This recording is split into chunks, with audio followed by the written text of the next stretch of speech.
درود پڑھیں ایک دفعہ اور محمد آل محمد پر اللہم صلی علی محمد وعلی آل محمد۔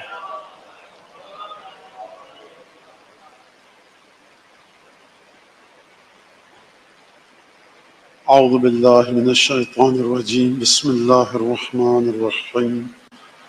الحمد للہ الذی جعل الحمد مفتاحا لذکرہ سببا للمزید من فضلہ ودلیلا علی آلائہ وعظمتہ، والصلاة والسلام على عبده وامین وحیہ وخاتم رسولہ سیدنا و مولانا بالقاسم محمد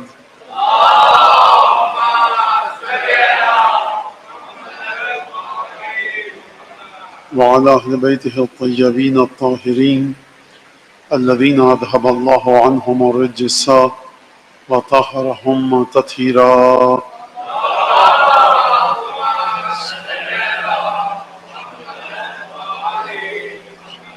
واللعن الدائم على أعدائهم أجمعين.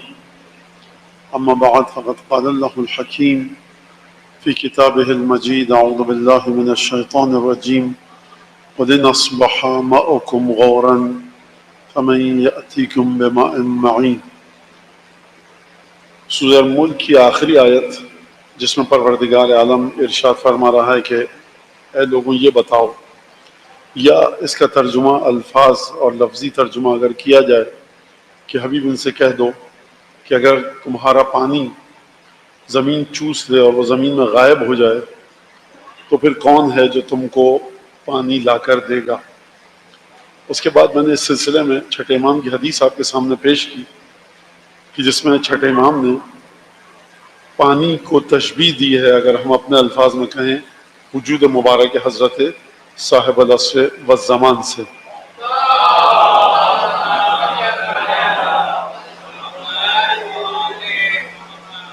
یہ آواز صحیح ہو سکتی ہے؟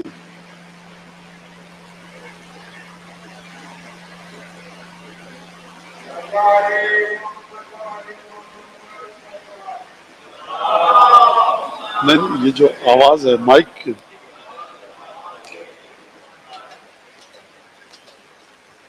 چلنے دیں اس کو، چلنے دیں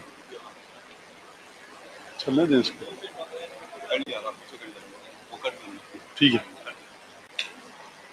پنکھا چلنے دیں، پنکھا چلنے دیں، کر دیں نہیں، چھوڑیں رہنے دیجیے، اگر نہیں ہو رہا رہنے، مشکل نہیں ہے کوئی زحمت ہوگی، چھوڑ دیں۔ درود پڑھیں محمد آل محمد۔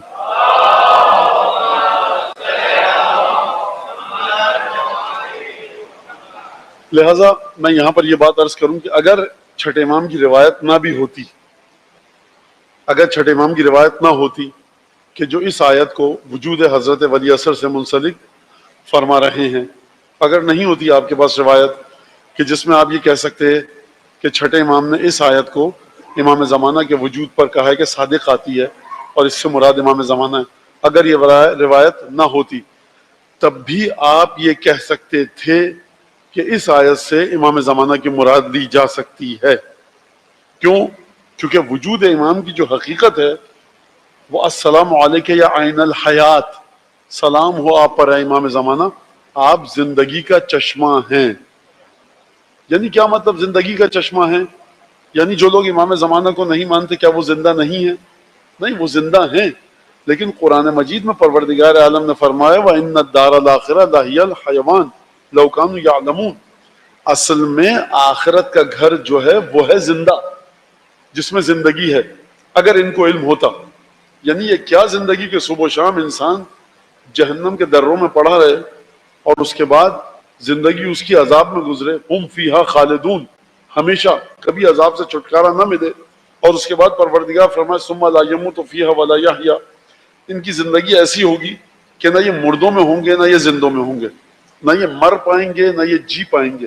اور ایک زندگی وہ ہے کہ لہم فیہا ما یشاؤون، کہ ان کو وہ تمام چیزیں ملیں گی جو ان کا جی چاہے گا، ان کو وہ تمام چیزیں ملیں گی جس کی ان کو خواہش ہوگی، نتنے پھل ملیں گے، جنات تجری من تحتها الانہار، کہ جس میں مسلسل نہریں رواں دواں ہوں گی۔ تو زندگی یہ ہے۔ ہم کہتے ہیں نا جو لوگ باہر سے آتے ہیں، یورپ، امریکہ، مغرب سے، وہ کہتے ہیں یہ آپ زندگی گزار رہے ہیں اس ملک میں، یہ زندگی ہے؟ تو اس کو ذرا آپ لے چلیے آخرت کے مسئلے پر۔ تو جو امام کی معرفت کے ساتھ عمل کرے گا اور پھر اسے موت آئے گی تو وہ بہشت میں جائے گا، اس کی قبر میں خدا کا نور آئے گا، اس کی قبر میں جنت کی کھڑکی کھلے گی، روایات کے مطابق جنت کے باغوں میں سے ایک باغ ہوگا۔ یعنی زندہ اصل میں وہ ہے جو معرفت امام کو رکھ کر دنیا سے جائے۔ لہٰذا اگر معرفت امام اس بات کی ضمانت دیتی ہے کہ انسان بہشت میں جائے، جنت میں جائے، تمام نعمتیں ملیں، تو زندگی یہ ہے۔ جب زندگی امام کے وجود کی بنیاد پر ہے، اس کا مطلب یہ کہ سبب ہماری حیات کا امام ہے۔ جس طرح سے پانی سبب ہے زمین پر زندگی کا، اسی طرح سے امام سبب ہیں ہماری زندگی کا۔ یعنی اس طرح سے ایک گفتگو کر کے نتائج کو نکال کر اس آیت کو، حتیٰ اگر امام صادق کی روایت نہ بھی ہو تو آپ کہہ سکتے ہیں کہ یہ آیت امام زمانہ پر اور ائمہ معصومین پر منطبق ہوتی ہے۔ اب یہاں پر محنت یعنی آزمائش ہے امام زمانہ کا وجود، امام زمانہ کی غیبت اور فلسفہ غیبت یا آزمائش ہے۔ اس سلسلے میں روایات متعدد ہیں، لیکن جو روایت میں پڑھنے والا ہوں وہ ہے تو امیر المومنین کی نہج البلاغہ میں، کہ خطبہ دیا امیر المومنین نے اور یا تقریر کی، خطبہ دیا یا گفتگو کی۔ مولا اس کے اندر فرماتے ہیں، اس جملے سے آپ کو امام زمانہ کی اہمیت کا اندازہ ہوگا۔ مولا فرماتے ہیں کہ غدن ترون ایامی ویکشف لکم عن سرائری وتعرفونی بعد خلو مکانی وقیام غیری مقامی۔ دو چار جملے ہیں یہاں پر، اگر دیکھا جائے چار جملے۔ مولا فرماتے ہیں کہ غدن کل، یکشف لکم عن سرائری، میری ذات میں جو راز پوشیدہ ہیں ان پر سے تمہارے سامنے پردہ اٹھے گا کل۔ یہ کون سی کل ہے؟ ابھی مولا خود سمجھائیں گے کون سی کل ہے۔ یہ وہ کل نہیں ہے جس کا مطلب یہ ہے کہ جو 24 گھنٹے بعد دن طلوع ہوگا، بلکہ اس کل کو جناب امیر خود بیان فرما رہے ہیں کہ اس کل سے مراد کیا ہے۔ یکشف لکم عن سرائری، میرے رازوں پر سے پردہ کل اٹھے گا تمہارے سامنے، اور تم سمجھو گے، تعرفونی بعد خلو مکانی، اور تم کل سمجھ میں آئے گا تمہارے کہ میں کیا تھا جب تم مجھے نہ پاؤ گے۔ بڑا عجیب جملہ ہے، کل سمجھ میں آئے گا۔ یہ سمجھ میں آئی کل کون سی ہے؟ یہ کل وہ ہے کہ جب جناب امیر دنیا سے چلے جائیں گے۔ تو مولانا فرمایا یکشف لکم سرائری، کل تمہیں پتہ لگے گا۔ وَتَرَوْنَ ایامی، اور تم دیکھو گے میرے دنوں کو میرے جانے کے بعد۔ کیا مطلب میرے دنوں کو میرے جانے کے بعد؟ جب انسان ہے تو اس کے دن ہے، جب چلا گیا دنیا سے تو پھر کہاں سے اس کے دن اور کہاں سے اس کی راتیں؟ آپ کا دن اس وقت تک ہے جب آپ اس دنیا میں ہیں، آپ کا دن اس وقت تک ہے جب آپ اس جگہ پر زندگی گزار رہے ہیں۔ لیکن امیر مومن کا مطلب یہ ہے فرمانے کا ایامی، یعنی میں جن ایام اور جن روز و شب کے بارے میں تم سے گفتگو کرتا تھا کہ یہ فتنے آئیں گے، یہ تمام مسائل ہوں گے، ترون ایامی، کل تمہیں پتہ چلے گا کہ جن چیزوں کے بارے میں پیشن گوئی کرتا تھا جب پیش آئیں گی تو تمہاری سمجھ میں آئے گا کہ میں کیا تھا۔ یکشف لکم عن سرائری، سرائر جمع سریرہ کی، یعنی تمام کی تمام چھپی ہوئی چیزیں تمہارے سامنے آئیں گی۔ کب؟ کل تمہارے سامنے آئیں گی۔ وَتَعْرِفُونِ بَعْدَ خُلُوِّ مَكَانِ، تمہاری سمجھ میں اس وقت آئے گا کہ میں کیا ہوں کہ جب میری جگہ پر میری جگہ خالی ہوگی، وَقِيَامِ غَيْرِ مَقَامِ، اور میرے علاوہ کل کوئی دوسرا جب یہاں پر آ کر بیٹھے گا تب تمہاری سمجھ میں آئے گا کہ میں کیا تھا۔ یہ امیر مومنین جو بات گفتگو فرمانا ہے، اس کا مطلب کیا ہے؟ اس کا مطلب یہ ہے کہ جو کہ نہج البلاغہ میں فرمایا کہ تمام کی تمام رعایا اپنے بادشاہ کی شکایت کرتی ہے کہ ہمارا بادشاہ برا ہے، ہمارا حاکم برا ہے، ظلم کرتا ہے، اور مولا نے فرمایا میں وہ حاکم ہوں جو تمہاری شکایت کر رہا ہوں تم سے۔ اور اتنی زیادہ تکلیف دی ہے لوگوں نے جناب امیر المومنین کو کہ جب خواب میں دیکھا جناب رسالت مآب کو، اب یہ میں کہہ رہا ہوں کہ خواب میں دیکھا، اب وہ کیا کیفیت تھی خدا جانے، جب دیکھا تو فرمایا کہ یا علی، کہا کہ آپ کی امت نے مجھ پر بہت ظلم کیا، فرمایا ان کے لیے بد دعا کی جائے۔ بد دعا کی جناب امیر نے کہ خدایا مجھے ان سے بہتر لوگ دے اور ان کو مجھ سے بدتر دے۔ تو علماء پیشن گوئی کرتے ہیں کہ عبید اللہ ابن زیاد کوفے میں آیا، حجاج ابن یوسف آیا، ایک سے بڑھ کر ایک ظالم اور جابر لوگ آئے کہ جن کے اندر رتی برابر رحمت جناب امیر نام کو نہیں تھی، اور جناب امیر کو ان سے بہتر ملے، یعنی جعفر طیار، رسول اللہ، جناب حمزہ اور جناب امیر شہید ہو کر ان کے پاس چلے گئے۔ تو لہذا یہ جناب امیر کے ساتھ واقعات ہوئے، اور جناب امیر خود فرما رہے ہیں، یعنی آپ سمجھیے کہ کس حد تک امیر المومنین کو ضیق کر دیا، زچ کر دیا، تنگ کر دیا، کڑوے گھونٹ صبر کے پلائے جناب امیر کو، کہ جناب امیر یہ کہنے پر مجبور ہو گئے کہ یکشف لکم عن سرائری، کہ وَتَرَوْنَ أَيَّامِ غَدًا، کل تم دیکھو گے جو میں تمہیں باتیں بتاتا تھا چھپی ہوئی، وہ تمہاری کل سمجھ میں آئیں گی، اور جب میں نہیں ہوں گا تو تب تمہیں سمجھ میں آئے گا کہ میں کیا تھا، اور جب میرے مقام پر کوئی دوسرا بیٹھے گا۔ خوب توجہ کیجئے، مولا اگر یہ فرما دیتے کہ کل تمہیں اس وقت سمجھ میں آئے گا میں کیا تھا، کہ اگر یہ فرماتے کہ اگر جب میں نہیں ہوں گا تو تمہاری سمجھ میں آ جائے گا میں کون ہوں، لیکن اس کے ساتھ ساتھ یہ جملہ بھی فرمایا، میں نہیں ہوں گا ایک چیز، دوسری چیز وقیام غیری مقامی، میرے علاوہ کوئی اور یہاں پر بیٹھا ہوگا۔ جب کمپیریزن کرو گے کہ علی بن ابی طالب کتنی رحمت کا مرکز تھا، کتنا رحم دل تھا، کتنا مہربان تھا، تمہارے ہر ظلم کو برداشت کیا، اور جو میرے بعد لوگ آئیں گے نا کوفے میں، وہ رتی برابر ظلم تو کیا تمہارے اس نیک سلوک کو بھی برداشت نہیں کریں گے کہ جو ان کو گراں گزرے گا۔ اور پھر تاریخ نے بتایا حجاج بن یوسف کیا ہے، تاریخ نے بتایا عبید اللہ بن زیاد کیا ہے، تاریخ نے بتایا وہ تمام کی تمام ظالم و جابر بادشاہ اور حکمران کیسے۔ لہٰذا ہماری گفتگو جو چل رہی ہے وہ کس پر چل رہی ہے؟ وجود حضرت حجت پر، غیبت کبریٰ اور مومنین۔ پہلی تقریر کے حوالے سے سوال ہوا، دوسری تقریر، تیسری تقریر کے حوالے سے ابھی کہ عقل کے بارے میں گفتگو ہوئی تھی، تو عقل کو کیسے بڑھایا جائے۔ سیدھی سی بات ہے کہ عقل کو بڑھایا جائے کس طرح سے؟ حرام سے بچ کر اور واجبات کو انجام دے کر بہترین طریقے سے، اور ایک اور چیز وہ یہ کہ ہمیشہ دعا اور مناجات کی جائے، اور انسان وہ چیز کرے جس پر آئمہ نے بہت تاکید کی ہے، اور جو اگر کوئی کام کرے تو امام اتنے زیادہ پسند نہیں فرماتے تھے اس چیز کو۔ وہ کیا چیز ہے کہ وہ چیز پوچھو جو تمہارے کام کی ہے، وہ کیا چیز ہمارے کام کی ہے جو قبر و قیامت میں ہمارے لیے مفید ثابت ہوگی۔ وہ چیز کون سی چیز کام کی ہے؟ اگر کوئی بچہ اسٹوڈنٹ ہے تو اس کی تعلیم کے لیے بہتر ثابت ہو، اگر کوئی صاحب نوکری کر رہے ہیں تو جس شعبے میں وہ نوکری کر رہے ہیں اس شعبے کے اندر بہتر ہو۔ عقل کو انسان کس طرح سے اپنی پروان چڑھا سکتا ہے کہ اپنی عقل کو وہاں پر استعمال نہ کرے کہ جو اس کا علاقہ نہیں ہے، جو اس کا ڈومین نہیں ہے۔ میں زبردستی جا کر کہوں کہ میں 5 سال ایک دل کے ڈاکٹر کے پڑوس میں رہتا تھا، اور مجھے پتا ہے، میں دیکھتا تھا وہ فلاں دوا دیتے ہیں اور فلاں دوا دیتے ہیں، یہ میرا ڈومین نہیں ہے، یہ میرا علاقہ نہیں ہے، یہ میرا محلہ نہیں ہے، یہ میرے جانے کی جگہ نہیں ہے۔ 20 سال رہوں، 50 سال رہوں میں دل کے ڈاکٹر کے ساتھ، میں دل کا ڈاکٹر نہیں بن سکتا، لہٰذا میں اپنی عقل کو وہاں نہ جانے دوں کہ میں نہیں تھا۔ تو یہ، اور ایک اور چیز جو علماء نے بیان فرمائی ہے حدیثوں کو دیکھ کر، اصول کافی میں حدیث ہے کہ اگر کوئی شخص قرآن پڑھ کر آئمہ کو ہدیہ کرے تو خود بخود عقل اس کی بلند ہو جائے گی۔ دوسری چیز جو آئمہ نے فرمائی ہے کہ عقل کی علامت اور نشانی میں سے ہے، اور عقل کو بڑھایا جا سکتا ہے، خاموش رہنے کی عادت ڈالنا۔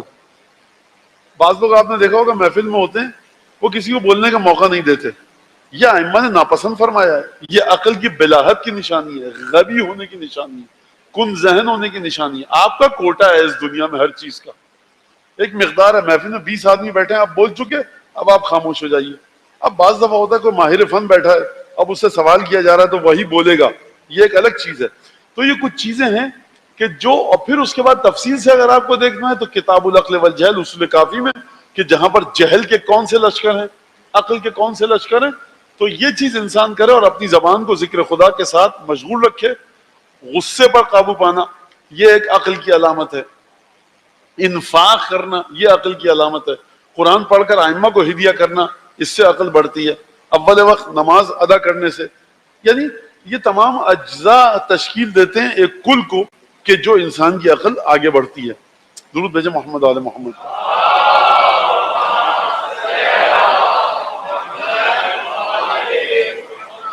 اب یہاں پر آپ نے توجہ فرمائی کہ جناب امیر کہہ رہے ہیں جب میں کل نہیں ہوں گا تب تمہاری سمجھ میں آئے گا۔ تو یہ جناب امیر صرف اپنے بارے میں نہیں کہہ رہے، بلکہ امامت کی خصوصیت یہ ہے کہ جب امام سامنے نہ ہو تب لوگوں کی سمجھ میں آتا ہے کہ کون سا گوہر بیش بہا ہمارے ہاتھ سے چلا گیا۔ لیکن جناب امیر کی ذات میں خصوصیت ایک ہے، وہ کیا خصوصیت ہے؟ وہ خصوصیت یہ ہے کہ جناب امیر ظاہری لحاظ سے بھی حاکم ہیں اور باطنی لحاظ سے بھی حاکم ہیں۔ بقیہ ائمہ میں سوائے امام حسن مجتبی علیہ السلام کے اور دیگر ائمہ میں سے کسی کو حکومت نہیں ملی. 6 مہینے امام حسن علیہ السلام کی حکومت رہی ہے. لہذا مزید خصوصیات کب علم ہوتا ہے انسان کو؟ کہ جب انسان ایک امام معصوم کو، جو باطن پر، دلوں پر جس کی حکومت ہے، غیب پر جس کی حکومت ہے، اس امام کو ظاہری لحاظ سے حکومت کرتے ہوئے دیکھے اور سمجھے کہ کس طرح سے وہ امام اپنے علم لدنی کے ذریعے معاشرے کو فلاح و بہبود کی طرف لے کر جا رہا ہے اور کس طرح سے وہ اپنے معاشرے کے لوگوں کی تربیت فرما رہا ہے. یہ ایک نقطہ. لہٰذا اسی چیز کے ذریعے آپ آئیے امام زمانہ تک. امام حسن، امام امیر المومنین علیہ الصلوۃ والسلام اگر فرما رہے ہیں کہ کل تمہیں سمجھ میں آئے گا کہ میں کون تھا، باوجود اس کے کہ امام حسن مجتبی ہیں، لیکن اس کے باوجود جناب امیر کی شخصیت ایسی ہے ظاہری اور باطنی لحاظ سے کہ وہاں پر امام امیر المومنین ایک خطرے کی گھنٹی بجا رہے ہیں گویا کے، اور کہہ رہے ہیں کہ دیکھو تمہیں کل سمجھ میں آئے گا. جس امام کے بعد 11 امام مزید آئیں گے، وہ کہہ رہا ہے دیکھو میرے بعد اب کوئی تمہیں ایسا نہیں ملے گا. تو یہ بتائیے کہ جس امام کے بعد اب کوئی امام نہیں آئے گا تو اس کی کتنی ضرورت ہے ہم کو، اور اس کے وجود کے ہم کتنے محتاج ہیں، اور اس کے ساتھ تعلق، اتصال، ارتباط برقرار کرنے کے لیے ہمیں کتنی شدید ضرورت ہے. اب اس امام کے علاوہ کوئی امام نہیں آئے گا، جو کچھ ہے بس یہی ہے.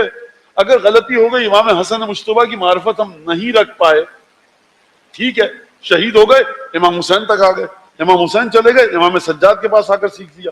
لیکن جب امامت کا سلسلہ ختم ہو جائے گا تو تب آپ کس کے پاس جائیں گے؟ لہٰذا یہاں سے ایک امام زمانہ کے بارے میں جو گفتگو ہے وہ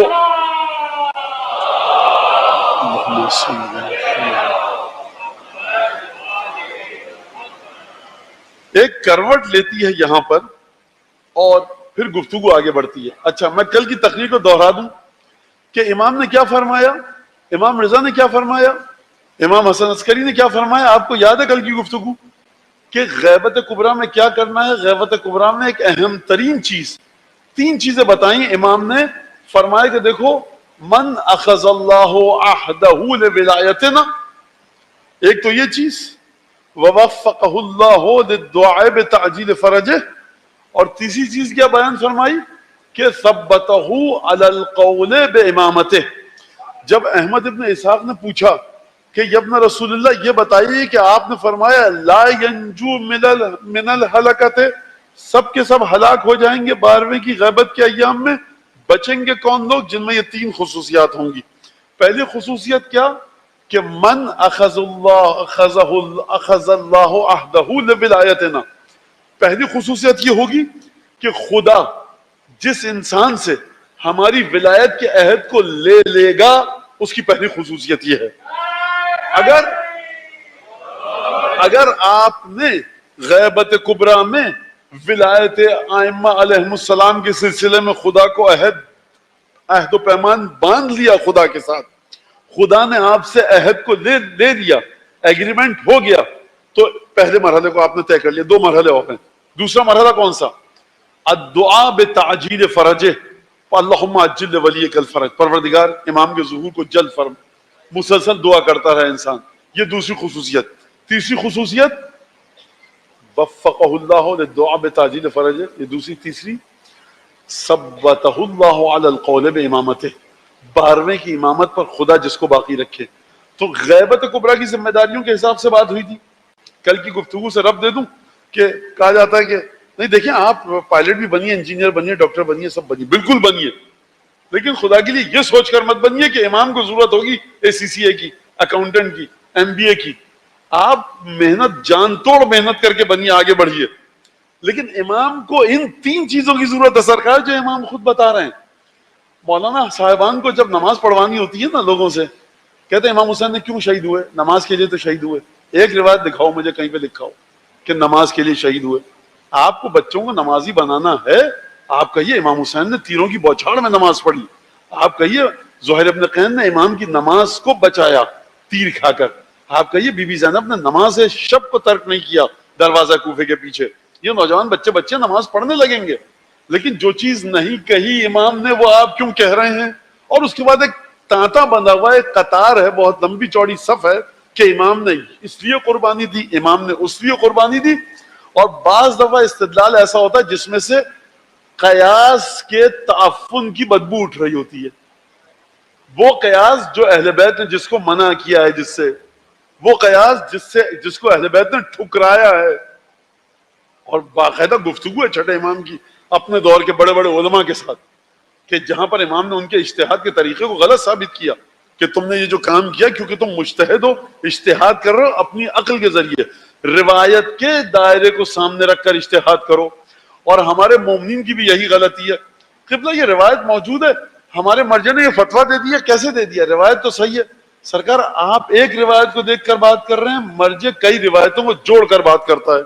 تو وہ جو دوسرا مرجع اس نے کیوں حرام کہا ہے اس چیز کو، اس کا اجتہاد اس طرح سے تھا. اب یہ ایک الگ گفتگو ہے کہ اجتہاد کی حقیقت کیا، اجتہاد کہتے کسے اور یہ اختلاف کیوں ہوتا ہے، یہ ہمارا موضوع نہیں ہے. لہٰذا آپ توجہ فرمائیے گا کہ امام کے بارے میں، اور امام نے جو فرمایا کہ 12ویں کی غیبت میں تمہیں یہ 3 کام کرنے ہیں، خوب پھر توجہ کے ساتھ سنیے. اخذ اللہ عہدہ لولایتنا، ہماری ولایت کا عہد و پیمان خدا جس سے لے لے تو سب سے اہم ترین چیز ہے ولایت. دوسری چیز کیا؟ دعا کرتے رہنا 12ویں کے ظہور کے لیے اور 12ویں کی صحت و سلامتی کے لیے. اچھا اب یہاں پہ مذاق اڑایا جاتا ہے کہ صاحب امام زمانہ کو کیا ضرورت ہے ہماری دعا کی، صحت و سلامتی کی، اور کیا کیا باتیں، اور امام کے لیے صدقہ کیوں نکالیں اور کیا کریں. یہ بیچارے یہ نہیں جانتے کہ ہم یہ نہیں کہہ رہے کہ امام ہمارے محتاج ہیں، ہم ثابت کرنا چاہتے ہیں کہ ہمارا دل امام کے دل سے جڑا ہوا ہے. ہم یہ ثابت. آپ مجھے یہ بتائیے کہ نوحہ خان مرثیہ پڑھنے والا یہ نوحہ کیوں لکھتا ہے کہ مولا عباس پانی نہ لا پائے؟ کیوں اظہار کرا؟ سب کو پتا ہے نا کیوں ہر سال نئے نئے نوحہ آتے ہیں، حضرت عباس پانی نہ لا پائے، جناب سید الشہداء نے پانی لانے کا حکم دیا، مولا عباس پانی نہیں لا پائے. کیوں نوحہ خان مسلسل نوحہ لکھ رہا ہے؟ کیوں آپ منہ پیٹ پیٹ کے ماتم کرتے ہیں؟ آپ اگر ماتم کریں گے تو کیا تاریخ بدل جائے گی؟ مولا عباس قیام میں پانی لے آئیں گے یا حضرت عباس کو نعوذ باللہ کوئی فائدہ ہوگا؟ نہیں سرکار، آپ اپنے دل کی تڑپ اور کرب کو بتاتے ہیں کہ تاریخ کے اس گوشے میں اگر میں ہوتا تو پوری کوشش کرتا کہ پانی چلا جائے. یا لیتنی کنت معہم. مذہب تشیع کی بنیاد یہ ہے کہ تاریخ کے فاصلوں کو سمیٹ کر اپنے آپ کو امام وقت سے جوڑو، اپنے آپ کو 61 ہجری میں لے کر جاؤ، 61 ہجری کی کربلا میں، کربلا کو 2022 میں مت لے کر آؤ. یا لیتنی کنت معہم، کاش ان کے ساتھ ہوتا تو میں فوز عظیم پر فائز ہوتا. لہذا 3 چیزیں سن لیں ہمارے بچے اور بچیاں، نوجوان بچے اور بچیاں، کہ ولایت کا عہد لیا ہو خدا نے آپ سے، دعا کی توفیق دے خدا آپ کو، اور 12ویں کی امامت پر آپ کو ثابت قدم رکھے. اگر یہ آپ نے حدیث یہاں تک سن لی تو چلیے دوبارہ امام رضا کی اس حدیث کی طرف کہ جس میں امام رضا نے ریان ابن شبیب سے 8 جملے بیان فرمائے. پہلی محرم، ریان ابن شبیب ہارون الرشید کا برادر نسبتی، یعنی ہارون کی زوجہ کا بھائی، یعنی مامون کا کیا لگا؟ ماموں ہے نا. یہ آیا ریان ابن شبیب، امام خراسان میں آیا، اور امام نے خود گفتگو شروع کی کہ محرم کا مہینہ پہلا، میرے الفاظ میں پہلی محرم ہے آج، اور 8 جملے بیان فرمائے.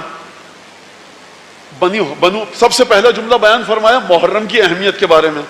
دیکھیے گفتگو امام زمانہ پر ہی ہے، لیکن آپ کو میں اس حدیث میں خاص نقطہ ہے جو میں آپ کی طرف، جس کی توجہ آپ کی توجہ اس جانب لے کے جانا چاہتا ہوں. توجہ سنیے گا. امام نے پہلے کہا دیکھو مہینہ کون سا تھا، کیا خصوصیت تھی، شخص کون تھا، اس کے ساتھ کون تھے، پھر اس کے ساتھ ہوا کیا، کس نے کیا، ساتھیوں کی کیا کیفیت ہے. یعنی یہ تمام شقوق اور یہ تمام مراحل امام نے طے کیے 8ویں امام نے، تو 8 جملے نکل کر آئے ہیں. امام نے کوئی بھی جملہ الیاذ باللہ بلا وجہ بیان نہیں فرمایا ہے. پہلے محرم کے اوپر روشنی ڈالی، کہا کہ محرم کا مہینہ وہ تھا کانو اہل الجاہلیت، کانو وہ جو جاہلیت کے زمانے میں لوگ تھے یہ محرم کی تکریم کرتے تھے، لیکن فرزند رسول کو قتل کیا گیا. یعنی کافر تلوار زمین پہ رکھ دے، مسلمان رسول کے نواسے کا گلا کاٹے، یعنی یہ اس کافر سے بھی بدتر ہے. پھر کیا فرمایا؟ ذبح سید الشہداء کی کیفیت کہ کس طرح سے شہید کیا گیا یہ بیان فرمایا. خوب توجہ فرمائی آپ نے. لہذا کوئی نادان عقل کا مارا، عقل و ہوش اور ادراک اور علم سے دور جاہل آپ کو میسج کرے کہ ہم قتل کی کیفیت کو دیکھنے میں لگ گئے، مقصد بھول گئے، تو سمجھ لیجئے کہ اس کی فکر حضرت ابی الحسن علی ابن موسیٰ الرضا سے ٹکرا رہی ہے. واپس پھینکیے اس ایس ایم ایس کو جہاں سے آیا ہے کہ ہم گنیں گے امام کے بدن کے جس زخم کو. جعفر طیار کے زخموں کو جناب عبداللہ ابن عمر ابن خطاب نے گنا ہے جنگ موتا میں. یہ دستور ہے کہ زخم سینے پہ لگے یا پیٹھ پر, بھاگتے ہوئے لگے یا حملہ کرتے ہوئے, اور کتنے لگے اور ہر طرف سے لگے. سرکار یہ ایک ٹریڈیشن ہے, ایک کسٹم ہے, ایک روایت ہے, ایک ریت ہے. یہ بہادر شہید کے لیے ایک باعث ترہ امتیاز ہے. لہذا خوب اور جب امام توجہ فرمائے, کہا کہ اس طرح سے ذبح کیا گیا ہمارے جد کو. اور پھر اس کے بعد فرمایا 18 بنو ہاشم ایسے تھے کہ زمین پر اس وقت ان جیسا کوئی نہ تھا. آپ توجہ فرما رہے ہیں, زمین پر ان جیسا کوئی نہیں تھا, پورے قرہ خاکی پر ان جیسا, ان 18 جیسا کوئی نہیں تھا. یعنی جو سید الشہداء کے یار و یاور و اصحاب و انصار شہید ہوئے وہ بھی ان جیسے نہ تھے. آپ حر ابن عزید ریاحی معمولی انسان ہیں, حبیب ابن مظاہر معمولی شخص ہیں, عابس ابن شبیب شاکری, مسلم ابن اوسجہ, بریر, یہ تمام ہستیاں معمولی انسان ہیں جو چہروں پر اپنے تیروں کو روکے سینوں پر. امام رضا فرما رہے ہیں یہ بھی بنو ہاشم کے 18 جوانوں کی طرح نہیں تھے. لہذا پھر امام نے فرمایا کہ اگر تم یہ چاہتے ہو کہ تم خدا سے ملاقات کرو, گناہ جھڑ جائیں, تو حسین کے ظاہر بنو. پھر فرمایا جب بھی قاتل یاد آئے لعنت کرو. پھر فرمایا پانی پیو, امام حسین کو یاد کرو. پھر فرمایا جب بھی حسین کے ساتھیوں کی یاد آئے تو دعا کرو کہ خدا مجھے ان کے ساتھ اگر کاش میں ہوتا. خوب توجہ کیجئے گا, مولانا نے یہ نہیں کہا کہ مجھے امام حسین کے ساتھیوں کے ساتھ محشور کرے خدا. یہ دعا نہیں سکھا رہا امام, یہ دعا مانگیے بالکل. اب کل کوئی سوال کرے گا مولانا کیا یہ دعا غلط ہے؟ ارے بھائی دعا غلط نہیں ہے, امام کے الفاظ سے بات ہو رہی ہے. یا لیتنی کنت معہم, کاش ان کے ساتھ ہوتا, کاش ان کے ساتھ ہوتا. یعنی اگر امام حسین تک پہنچنا ہے تو دیکھو امام حسین کے اصحاب نے امام حسین کو کس طرح سے سمجھا, جانا اور مانا. ان کے وسیلے سے امام تک پہنچنے کی تمنا رکھو. یہ معمولی اصحاب نہیں ہیں, لیکن ان کی طرح یہ بھی بنی ہاشم کی طرح سے نہیں ہے. فرمایا حسین ابن علی کے قاتل پر لعنت کیا کرو. اور پھر اس کے بعد فرمایا تمام یہ چیزیں فرمائیں. پھر آخر میں کہا یا ابن شبیب, اگر تم چاہتے ہو کہ تم جنت میں ہمارے ساتھ اعلیٰ علیین میں رہو اور جس مقام پر ہمیں رہو, تو دیکھو علیکہ بے ولایتنا, تم پر لازم ہے کہ ہماری ولایت سے بڑے ہوشیار, ہماری ولایت سے بڑے خبردار, ہماری ولایت کو چھوڑنا نہیں. یہ نہیں فرما رہے امام, دیکھو اتصل بے ولایتنا, یہ عربی کا جملہ ہے سرکار. علیکہ بے ولایت, میں نے کل اس پر گفتگو کی. علیکہ بے تلاوت القرآن, علیکہ بے صلاۃ اللیل, علیکہ بے فلان, علیکہ بے اکرام الولد, علیکہ بے اکرام الوالدین, علیکہ بے فلان, علیکہ بالحج وللہ علی الناس, اللہ کی خاطر لوگوں پر ہے. خدا نے یہ نہیں کہا کہ کتب علیکم الحج, خدا نے یہ نہیں کہا الحج واجب للہ علی الناس, لوگوں کی گردن پر آ چکا ہے, ایک عجیب بوجھ ڈال دیا ہے خدا نے, ذمہ داری ہے. لہٰذا علیکہ بے ولایتنا, تم پر لازم ہے. یعنی پہلے جملے میں نہیں فرمایا امام نے, دوسرے میں بھی نہیں, تیسرے میں نہیں, چوتھے میں نہیں, پانچویں میں نہیں, چھٹے میں نہیں, 8ویں جملے میں آ کر جب امام اپنی گفتگو کو سمیٹ رہے ہیں تو آخری جملہ ختامہ مسک, یعنی جب مہر لگتی ہے آخر میں اختتام ہوتا ہے تو مہر لگے مشک کی خوشبو کی, جس سے اس حدیث سے خوشبو آئے. وہ کس کی خوشبو؟ ولایت اہل بیت کی. علیکہ بے ولایتنا, تم پر لازم ہے کہ ہماری ولایت سے جان جوکھوں میں ڈال کر, تم پر لازم ہے کہ ہماری ولایت سے کوئی دقیقہ فروگزاشت نہ کرنا, ہر جتن کر لینا, ہر پاپڑ بیل لینا. دیکھو خبردار, ہماری ولایت کو ہرگز نہ چھوڑنا.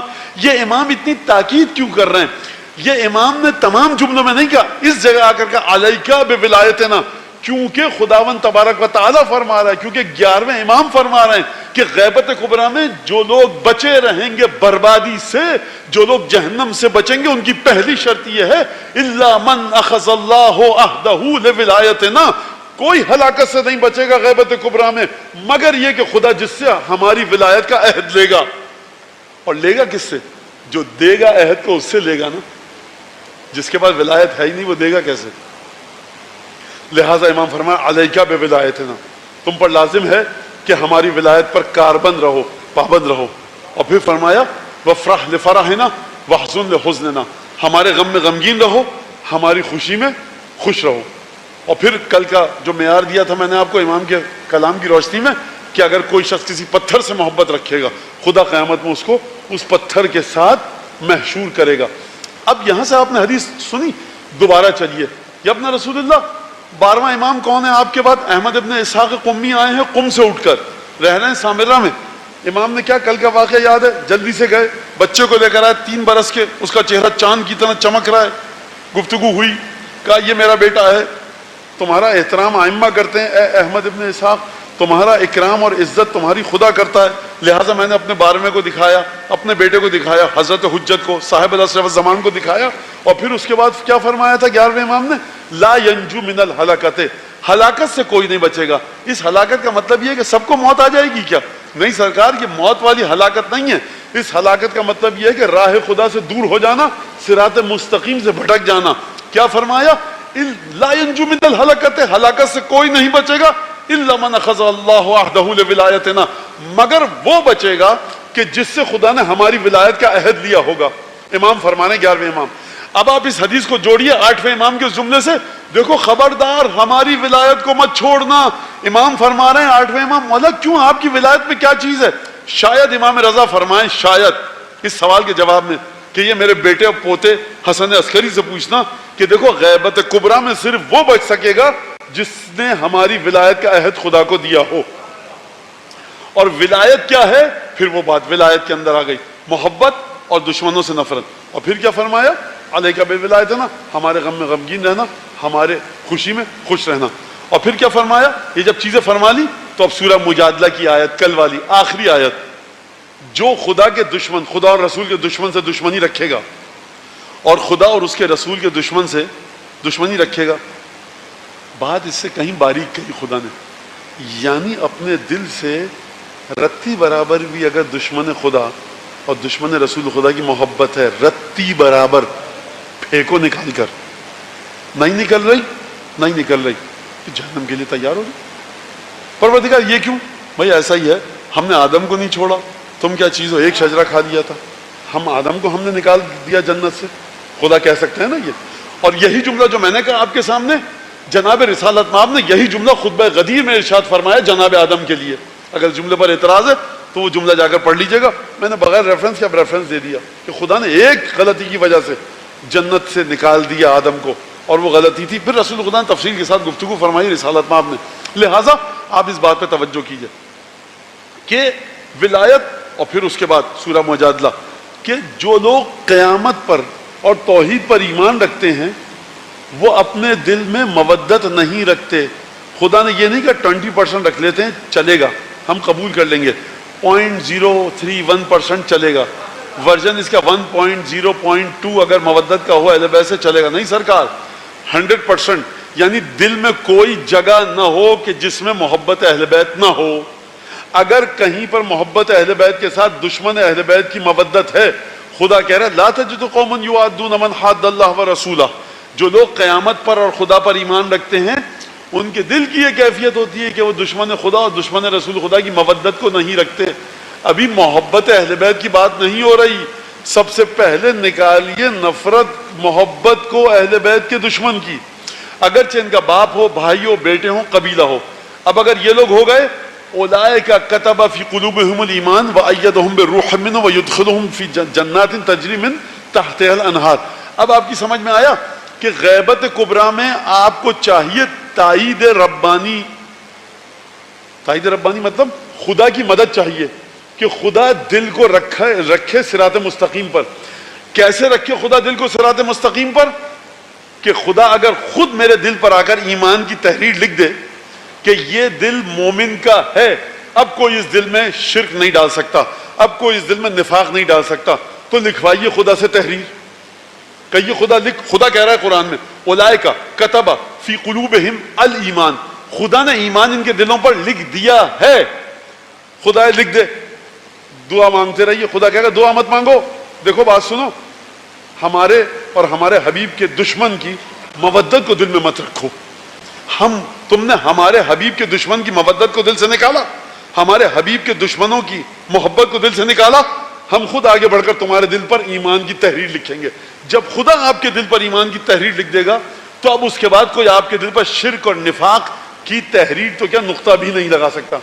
تو اب آپ نے توجہ کی کس طرح سے 8ویں امام کی حدیث جوڑ رہی ہے امام حسن عسکری کی حدیث سے، کس طرح سے امام حسن عسکری علیہ السلام کی حدیث جوڑ رہی ہے قرآن کی آیت سے، بلکہ میں یوں کہوں جڑ نہیں رہی سرکار، یہ خود اسی آیت کی تفسیر ہے۔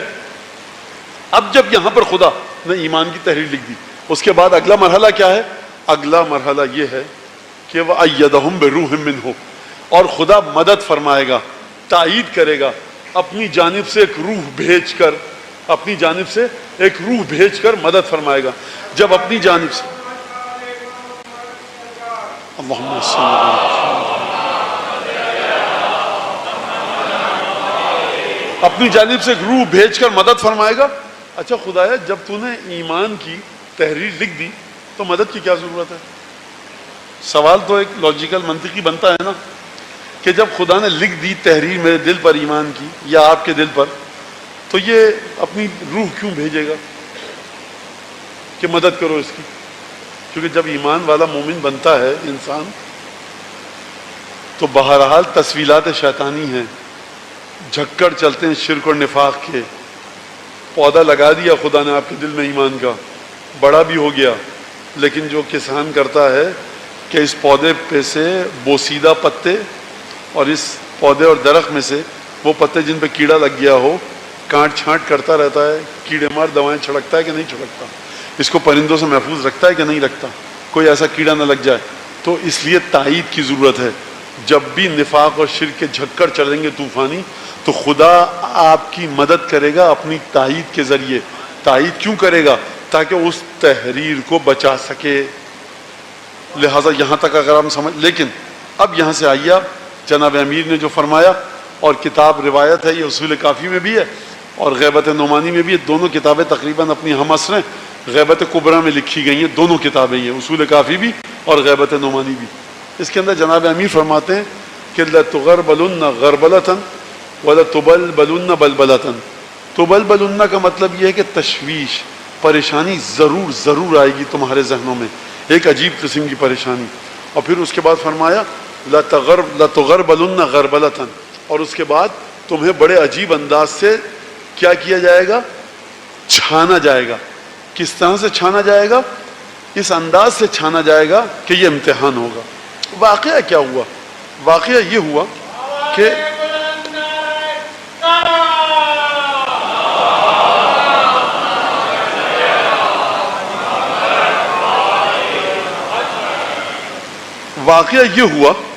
کہ جس دن خلیفہ سوم دنیا سے گئے تو جناب امیر کی بیعت ہوئی، ممبر پر چڑھے اور ممبر پر چڑھ کے خطبہ جو دیا یہ اس کے الفاظ ہیں، کہا کہ لَتُبَلْبَلُنَّ بَلْبَلَةً وَلَتُغَرْبَلُنَّ غَرْبَلَةً، تمہیں بڑے خطرناک طریقے سے ضرور ضرور چھانا جائے گا، اور بڑے خطرناک طریقے سے ضرور ضرور تمہاری روح پر، دل، روح، نفس، دماغ، یہ میرے الفاظ ہیں، مولانا نے نہیں فرمایا، ایک تشویش تم پر طاری ہوگی، ایک پریشانی تم پر طاری ہوگی، ایک اضطراب تم پر طاری ہوگا۔ اور اس کے بعد مولانا نے فرمایا وَاللَّهِ مَا كَتَمْتُ وَسِمَةً، خدا کی قسم میں نے کوئی نشانی تم سے نہیں چھپائی۔ یعنی کیا مطلب؟ کس چیز کی کوئی نشانی؟ جتنی بھی نشانیاں ہیں کہ تمہارا ایمان بگڑے گا اور تم صراط مستقیم سے ہٹ جاؤ گے، وہ تمام کی تمام میں نے تمہیں بتا دی۔ اور پھر فرمایا جناب امیر نے کہ تم آج کے دن خود ممبر پہ بیٹھے ہیں، کہا آج تمہاری حالت ایسی ہے کہ جب رسول خدا کو رسالت ملی تھی اور رسول خدا رسول بنے تھے تو تم اسی دن کی طرح پلٹ چکے ہو۔ یعنی وہ تمام زحمتیں جو رسول خدا کو کرنی پڑیں ان لوگوں کو مسلمان اور مومن بنانے میں، اب جناب امیر نفاق اور شرک خفی سے نکال کر ان کو توحید کے مرحلے پر لائیں گے۔ لہٰذا کوئی یہ نہ سمجھے کہ جناب امیر کے زمانے میں تمام لوگ مسلمان تھے۔ جناب امیر فرما رہے ہیں کہ تمہاری حالت وہی ہو چکی ہے جو رسول خدا جس دن رسول بنے تھے تمہاری حالت وہ تھی۔ اور اس کے بعد جناب امیر نے ایک عجیب جملہ کہا وَلْيَسْبِقَنَّ سابقون کانوا قصروا یقصروا، اور فرمایا ضرور ضرور آگے نکلیں وہ لوگ، اس دوڑ میں جیت جائیں کہ جو پیچھے تھے اور پیچھے رہ گئے تھے وہ ضرور اس دوڑ میں آگے نکل کر جیت جائیں گے۔ وَلْيَخْسُرُنَّ سَبَّاقُونَ كَانُوا سَبَقُوا، اور پیچھے رہ جائیں وہ لوگ کہ جو اس دوڑ میں جیت چکے تھے۔ کیا مطلب ہے اس بات کا؟ یعنی آج جو علی بن ابی طالب ممبر پر بیٹھے ہیں خلیفہ ظاہری بن کر، کوئی یہ نہ سمجھے کہ میں بہت پہلے ایمان لے آیا تھا، سب سے پہلے ایمان لایا تھا. مولا فرما رہے ہیں کہ جو سب سے پہلے ایمان لایا تھا اور ابتدائی دور میں جو ایمان لایا تھا، جب علی ابن ابی طالب تخت پر بیٹھے ہیں، ممبر پر بیٹھے ہیں، تو یاد رکھنا کہ تم لوگ جو سب سے پہلے ایمان لانے والے تھے بہت پیچھے رہ جاؤ گے، اور جن کے بارے میں تم یہ سوچتے تھے کہ سب سے آخر میں ایمان لائے ہیں، یہ آگے نکل جائیں گے. اور دنیا نے دیکھا جمل، صفین، نہروان میں کیا ہوا. وہ لوگ کہ جو پیچھے تھے ایمان کے مرحلے پر کہاں چلے گئے، اور جو پیچھے تھے آگے نکل گئے، اور جو آگے تھے وہ عجیب انداز سے پیچھے چلے گئے. تاریخ جا کر پڑھیے آپ کہ کس طرح سے وہ تمام کام ہوئے. جناب امیر کے وہ ننیالی رشتہ دار کہ جو جناب امیر کے ساتھ قدم بقدم ساتھ تھے، وہ بعض جنگوں میں جناب امیر کے سامنے کھڑے ہوئے ہیں اور جناب امیر سے دشمنی کر رہے ہیں.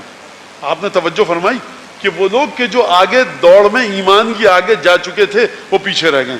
لہٰذا یہ جملے کب جناب امیر فرما رہے ہیں کہ جب جناب امیر خلافت کے تخت پر بیٹھے ہیں، اور اگر کوئی گمراہ ہو جائے تو امام حسن کی امامت گمراہی سے بچا سکتی ہے، اگر اس کے باوجود بھی کوئی گمراہ ہو جائے تو جناب سید الشہداء کی امامت اس کو بچا سکتی ہے، اس کے بعد گمراہ ہو جائے تو موقع ہے سید سجاد کا، پھر امام باقر، امام صادق، امام موسیٰ کاظم، چلتے رہیے امام زمانہ تک. لیکن اس کے باوجود امام فرما رہے ہیں جناب امیر مومنین ابھی 11 امام آنا باقی ہیں. جناب امیر فرمایا دیکھو جو آگے نکل چکے تھے وہ پیچھے رہ جائیں گے، اور جو پیچھے رہ گئے تھے وہ آگے آ جائیں گے. یعنی جو میں تخت پر بیٹھا ہوں اتنا کٹھن امتحان ہونے والا ہے، اتنا مشکل امتحان ہونے والا ہے کہ بعد کے جو ائمہ آئیں گے ان کی امامت بھی ان لوگوں کو فائدہ نہیں دے سکے گی. یہ کس مرحلے پر ہے؟ کیوں؟ کیونکہ آپ علی بن ابی طالب کو عابد و زاہد نیک انسان سمجھ رہے ہیں. یہ قانون امام حسن عسکری کا، یہ قانون حضرت امام رضا کا ہر زمانے میں زندہ ہے. الا من اخذ اللہ وحدہ لولایتنا، بچے گا وہ کہ جس سے خدا نے ہماری ولایت کے عہد و پیمان کو لیا ہوگا. تم نے علی بن ابی طالب سے بیعت ضرور کی ہے، تم نے علی بن ابی طالب کو ممبر پر بٹھایا ہے، تم نے علی بن ابی طالب کو تخت پر بٹھایا ہے، لیکن یاد رکھو تم سب کی سوچ ایک سی نہیں ہے. تم میں سے کچھ ایسے ہیں جو مجھے 2 اور 4 اور 3 رکعت کا امام سمجھ کے بٹھایا ہے. بہت قلیل تعداد ایسی ہے کہ جو مجھے امام برحق اور منصوص من اللہ سمجھتے ہیں. جو امیر المومنین کے پیچھے حتی نماز بھی پڑھے، اگر ایک عادل حکمران سمجھ کے پڑھے، اس کے مزاج کی وہ کیفیت نہیں ہوگی جو سلمان اور ابو ذر اور میثم اور مقداد کی ہے. کیونکہ اخذ اللہ وحدہ لولایتنا، کھیل سارا یہ ہے، داستان ساری یہ ہے، سلسلہ سارا یہ ہے کہ خداوند تبارک و تعالیٰ کو اپنی ولایت کے عہد و پیمان سے آشنا کروائیے. پروردگار دیکھ لے کہ میرے دل میں ولایت ہے. خدا کو کیا ضرورت ہے کہ آپ اپنے دل کو بتائیں کہ میرے دل میں ولایت اہل بیت ہے. اچھا سرکار، خدا کو کیا ضرورت ہے کہ 5 دفعہ آپ مأذنے پہ چڑھ کے لاؤڈ اسپیکر کھول کے محلے والوں کی صبح کو نیند خراب کریں؟ اشہد ان لا الہ الا اللہ. خدا کو بتا رہے ہیں، خدا جانتا ہے. لوگوں کو بتا رہے ہیں، لوگ سب جانتے ہیں کہ ہم مسلمان ہیں، لوگ جانتے ہیں کہ ہم رسول خدا کی گواہی دیتے ہیں رسالت کی. بتا کس کو رہے ہیں آپ؟ یہ اشہد ان محمد رسول اللہ کس کو بتا رہے ہیں؟ گواہی دینے واجب ہے. کیوں؟ تکرار ہوتی رہے، یہ لفظ دل میں اتر جائے، اشہد ان لا الہ الا اللہ. تو توجہ فرمائی آپ نے. لہٰذا یہ جو بات اب آپ نے کی کہ ولایت ائمہ علیہ السلام کا عہد و پیمان، یہ اتنا خطرناک اور گھمبیر موضوع ہے کہ جب آپ اپنے مردے کو بھی دفن کرتے ہیں تو کہتے ہیں جو 12 اماموں کے نام لے رہا ہوں اس کو سن اور سمجھ، اور ان اماموں کے ساتھ، ان کی محبت کے ساتھ تم اترو. کہاں پر اترو؟ قبر میں اترو. لہذا یہ ولایت پیچھا نہیں چھوڑے گی، پل صراط یہی ولایت گزروائے گی. اور وہ تمام کی تمام واقعات جو میں نے آپ کے سامنے پیش کیے. اب یہاں پر فرمایا واللہ ما قتمت وسمۃ، خدا کی قسم میں نے ایک علامت بھی نہیں چھپائی ہے. ایک ایک چیز جو ایمان کے بگاڑ کی تھی، ایک ایک چیز جو معاشرے کے بگاڑ کی تھی اور تم بھٹک جاؤ گے صراط مستقیم سے، وہ میں نے تم کو بتا دی ہے. اور پھر ایک عجیب جملہ فرمایا واللہ لقد نبئت بہذا اليوم، خدا کی قسم مجھے خبر دی جا چکی تھی آج کے دن اس طرح سے، اس وقت، اس گھڑی، اس سیکنڈ میں ممبر پر چڑھ کر یہ بات کروں گا اور میرے سامنے تم لوگ بیٹھے ہوگے، مسجد مدینہ ہوگی، میں ممبر پر بیٹھوں گا، یہ مجھے بتایا جا چکا تھا. آپ نے توجہ فرمائی کہ جناب امیر کو بتایا جا چکا تھا. یہ جناب امیر کا ہے. اب یہاں پر فرمایا کہ دیکھو یفتنون کما یفتن الذهب والفضہ، تم کو غیبت کبریٰ میں اس طرح سے پگھلایا جائے گا جس طرح سے سونا چاندی کو پگھلایا جاتا ہے. اور ائمہ نے کبھی سونے چاندی کی مثال دی ہے اور کبھی گندم کے کیڑا لگنے کی مثال دی ہے. مثالیں بہت ہیں. کیا مطلب سونے چاندی کو کیوں پگھلایا جاتا ہے؟ ایک کٹوری میں ڈال کر کپ میں ٹیمپریچر دیا جاتا ہے, چاندی پگھلتی ہے, اس کے اوپر سے کوڑا کرکٹ جو ناخالصیت ہوتی ہے, جو دوسری دھاتیں اس میں ہوتی ہیں, اس کو نکالا جاتا ہے, پھر گرم کیا جاتا ہے, پھر وہ دوسری ملاوٹ والی دھاتیں اوپر آتی ہیں, اس کو نکالا جاتا ہے, یہاں تک کہ پھر سونار کہتا ہے اب یہ خالص سونا ہے. زیور بنوانا سے پیتل تانبا ملوائیے, لیکن اب یہ خالص سونا ہے. تو جس طرح سے سونے چاندی کو خالص کرنے کے لیے آگ پر دہکایا جاتا ہے, اسی طرح سے امام فرما رہے ہیں یفتنو, اسی طرح سے تم کو پگھلایا جائے گا, تم لوگوں کا امتحان ہوگا. یخلصون کما یخلص الذهب, اور پھر اس کے بعد تم خالص ہوگے جس طرح سے سونا پگھلائے جانے کے بعد خالص ہوتا ہے. اور پھر اس کے بعد امام نے فرمایا لابد من ان تکون فتنۃ, ایک فتنہ, ایک امتحان ضرور ایسا آئے گا. دیکھیے آپ فتنہ جب کہتے ہیں تو آپ فتنہ کہتے ہیں کسی سازش کو, شیطنت کو, شیطانی کو, ایک غلط کام کو, شرارت کو فتنہ کہتے ہیں.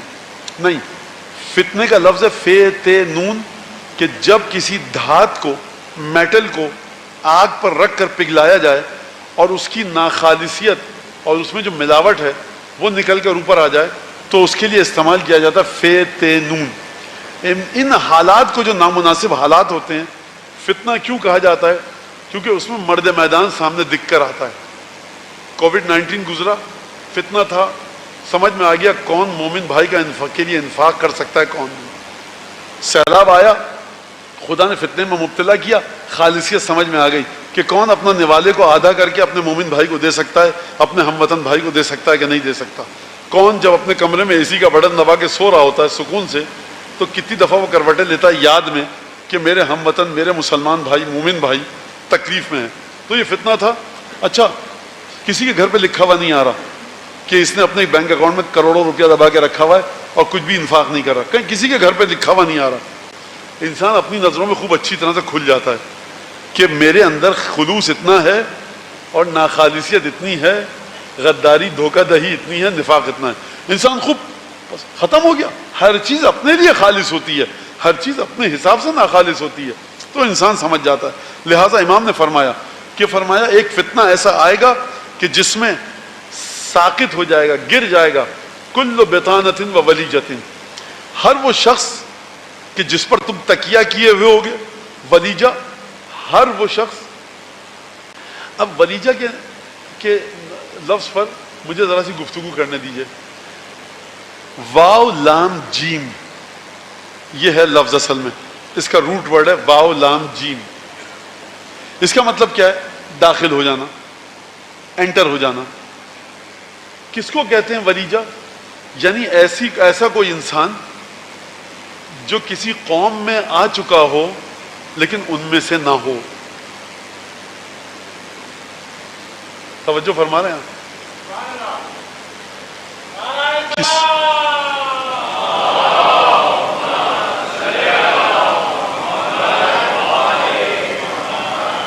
کسی قوم میں نہ ہو اور ان میں داخل ہو چکا ہو, اس کو کہتے ہیں ولیجہ. لفظی ترجمہ اس کا مطلب یہ جنگ خندق میں جو لوگ رسول خدا کے لشکر میں تھے, مدینے سے نکل کر آئے تھے, اور جب کفار کے لشکر کو دیکھا تو یہ کہا کہ خدا نے اور اللہ کے رسول نے ہم میں دھوکہ دیا, جھوٹا وعدہ کیا, تو یہ مسلمانوں میں سے نہیں ہیں, گھسے ہوئے ہیں مسلمانوں میں. فرشتوں سے خدا نے کہا سجدہ کر لو, شیطان نے کہا میں نہیں کر رہا, یعنی ان میں داخل تھا, ان میں سے نہیں تھا. شب عاشور سے پہلے جو امام حسین کو چھوڑ کر گئے وہ داخل تھے امام کے انصاروں میں, انصار میں, ناصروں میں, لیکن ناصر نہیں تھے, چھوڑ کے چلے گئے. یعنی جو بھی شخص کسی قوم میں نہ ہو ان میں داخل ہو. خوب توجہ کیجیے گا. لہٰذا اس وقت اگر آواز آئے باہر سے حضرت حجت سلام اللہ علیہ کی کہ میں ظہور کر چکا ہوں,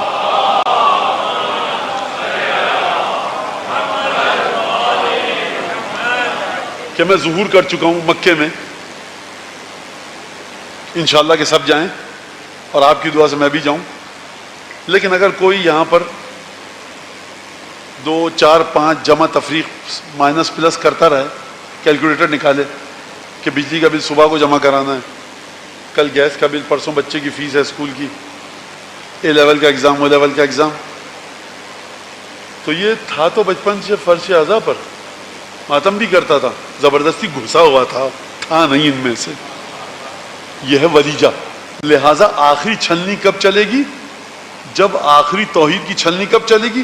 جب توحید کا آخری مالک آئے گا، یعنی حضرت حجت. آپ نے توجہ فرمائی کہ امین مومنین کے ساتھ بھی یہی دکھ ہے کہ جب عمرو بن حمق خزاعی نے آ کر مولا کائنات سے گفتگو کی کہ میں جو حکم دیں کروں گا، واقعہ طویل ہے، میں اس میں نہیں جانا چاہتا، تو مولا نے فرمایا کاش میرے شیعوں میں تجھ جیسے 100 ہوتے، کاش میرے شیعوں میں تجھ جیسے 100 ہوتے. آپ توجہ فرما رہے ہیں اس بات پر؟ تو انسان پناہ مانگے کہ ہم ولیجہ نہ ہوں. داخل ہیں مومنین میں اپنی عادات اور اطوار اور رشتہ داریوں اور شادی اور نکاح اور نماز جنازہ کے طریقے سے، نماز کے طریقے سے، لیکن کیا واقعی میں واقعاً ولایت علی بن ابی طالب پر ہوں؟ تو مولا فرماتے ہیں ایک فتنہ ایسا آئے گا جو زبردستی گھس بیٹھا ہے نا، 18 ذلت کی چلچلاتی دھوپ کا دعویٰ کر رہا ہے کہ ہم بھی وہاں تھے. تو ایک چھلنی چلے گی، دودھ کا دودھ پانی کا پانی ہو جائے گا، پتہ لگ جائے گا کہ کون واقعاً فرشتہ تھا اور کون واقعاً فرشتوں کے بھیس میں فرشتوں کے ساتھ تھا. کل ولیجۃ و بطانۃ، بطانہ اس کو کہتے ہیں جس پر آپ کا سہارا ہو، جس پر آپ کا سہارا ہو. اچھا، اب یہاں پر امام نے فرمایا ہر وہ شخص جس کو تم سمجھتے تھے یہ تو پڑھا لکھا آدمی تھا اتنا، یہ بھی چلا گیا، اس کے عقائد بھی بگڑ گئے، اس نے کربلا کے ساتھ کیا کیا، یہ امام حسین کے ساتھ کیا کر رہا ہے، یہ دیوانہ پگلا انسان کہہ رہا ہے بے وقوف احمق نادان، ہم نے پیاس کو یاد رکھا مقصد کو بھول گئے.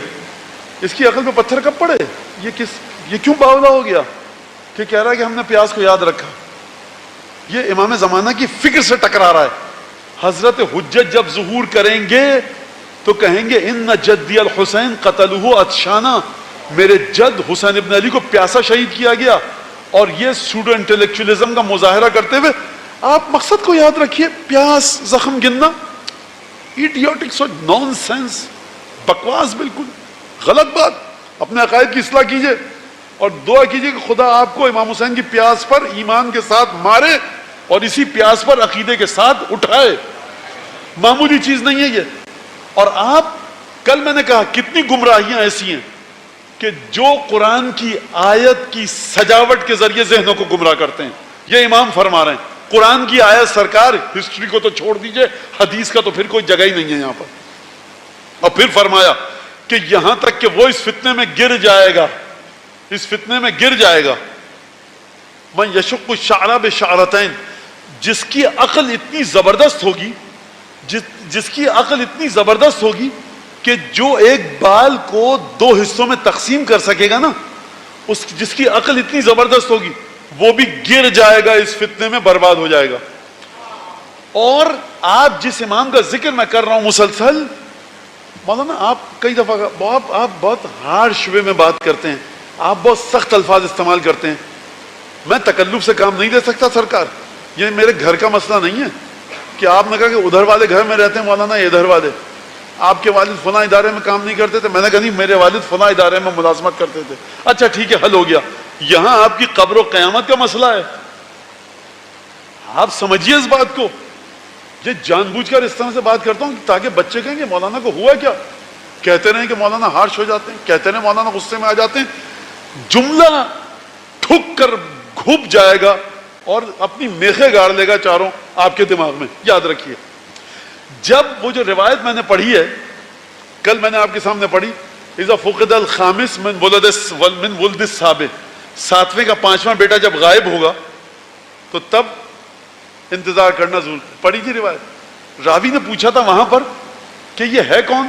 کہا کہ ان بقیتم، اگر تم باقی رہے تو تدرکون ہوں، تو تم اسے درک کر لو گے اگر تمہیں زندگی دی خدا نے. تو راوی پوچھتا ہے امام موسیٰ کاظم سے، اس کے بارے میں بتائیے یہ 12واں ہوگا کیا؟ امام نے فرمایا عقولکم یخسرون عن ذلک واحلامکم تضیق عن حملها. 7ویں امام فرمانے، جب 7ویں امام سے اس نے پوچھا یہ 12ویں کی ذرا بتائیے تو یہ 12واں ہوگا کیسے؟ امام نے کہا تمہاری عقل اس کو سنبھال ہی نہیں سکتی اور تمہاری سوچ میں اور وہم و گمان میں وہ نہیں سما سکتا. میں کیا بتاؤں 12واں کون ہے؟ خوب توجہ کیجئے گا. ہم اس ہستی کے بارے میں بات کر رہے ہیں، اس ہستی کے بارے میں. شب قدر میں سرکار ملائکہ نازل ہونے جس کی خدمت میں، آپ اس کے بارے میں کیا بات کریں گے؟ لہذا درود بھیجیں محمد علیہ.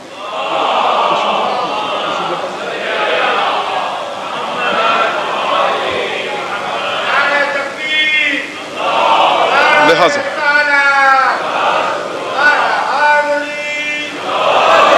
امام نے فرمایا وہ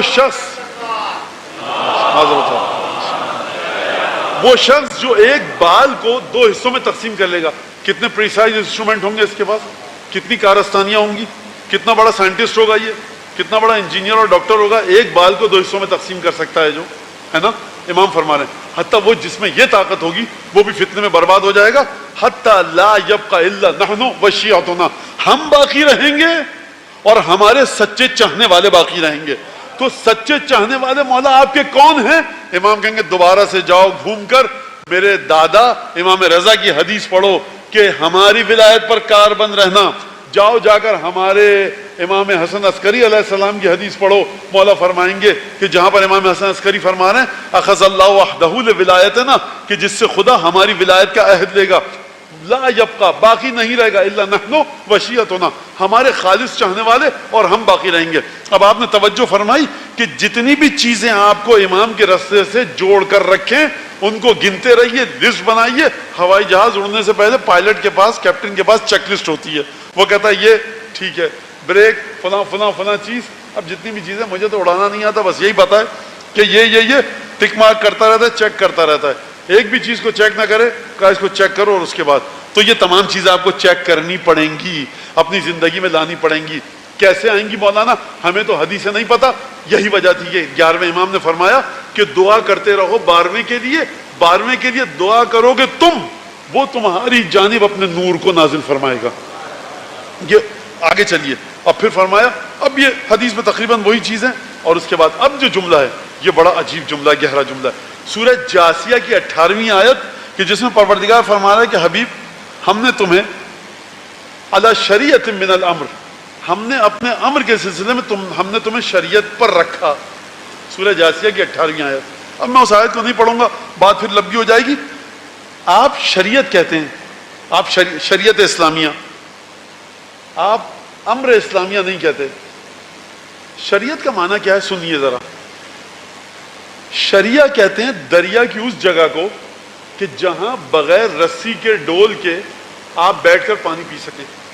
کبھی دریا کلف کے ساتھ ہوتا ہے، 90 ڈگری کی دیوار ہے، آپ یہاں نہیں بیٹھ سکتے. کبھی بڑا کنارہ بڑے دھیرے دھیرے آرام سے اینگل اس کا شارپ ہو رہا ہوتا ہے اور ایک دم سے گہرا نہیں ہوتا ہے نا. مطلب آپ 5-6 فٹ آگے، 10 فٹ 20 فٹ آگے چلتے ہوئے جائیں تو آپ کی کمر تک پانی آئے گا. تو آپ گھبراتے نہیں ہیں، آپ جاتے ہیں، بیٹھتے ہیں اور چلو میں پانی لیا پی لیتے ہیں. اسے کہتے ہیں شریعہ. جہاں سے ممکن ہو.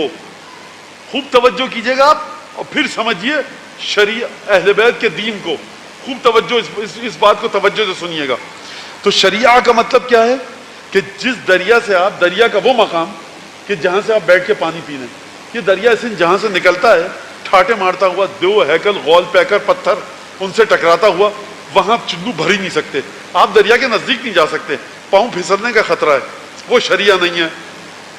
شریعہ کہاں پر ہے؟ جب دریائے سندھ میدانی علاقوں میں آئے. اب آپ پورا پنجاب، اپر پنجاب، لوور پنجاب دیکھ لیجئے، دریائے سندھ، حیدرآباد، سجاول، ٹھٹا، یہاں پہ کئی جگہ آپ کو، یہاں پر بھی شریعہ ہر جگہ نہیں ہے. جہاں پر آپ بغیر رسی ڈالے، بغیر کسی خوف کے ہاتھ ڈال کے پانی پی سکیں، ہے نا. وہیں بیٹھتا ہے نا آدمی جہاں بیٹھنے کی جگہ ہو. شریعت من الامر، ہمارا امر ہے عالم غیب میں، اس تک تم پہنچو گے اسی فقہ اہل بیت کے ذریعے.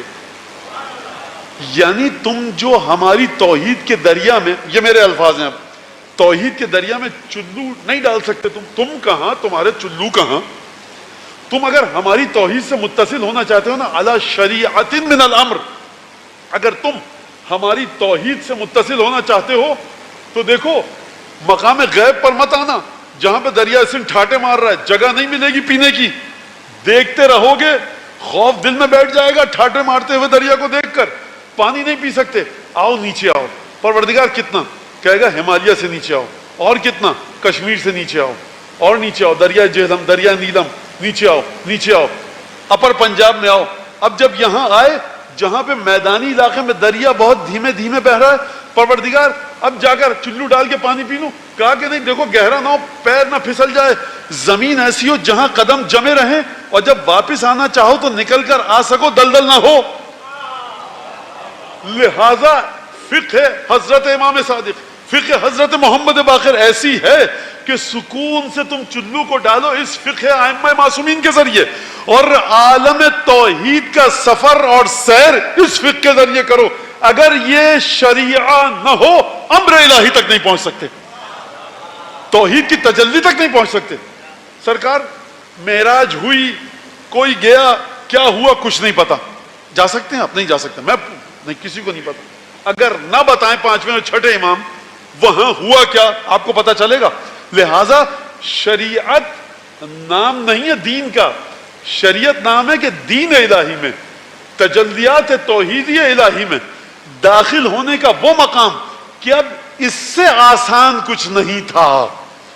یہ 2 رکعت نماز جو میں صبح کی پڑھتا ہوں اور آپ پڑھتے ہیں، یہ جو ٹوٹی پھوٹی 4 رکعت نماز ظہر کی پڑھتا ہوں، پروردگار 1 رکعت کر دیتا، دکان بند کر کے آئے، آفس کو تالا لگایا، فون آ رہا ہے، میسیجز آ رہے ہیں، 1 بجے کا وقت ہے، آدھی رکعت کر دیتا. خدا کہے گا دیکھو یہاں پر بات حقائق کی ہے، ریالٹیز کی ہے، ایکچوئل ویلیوز کی ہے، یہاں تمہیں مراحل توحیدی میں جانا ہے.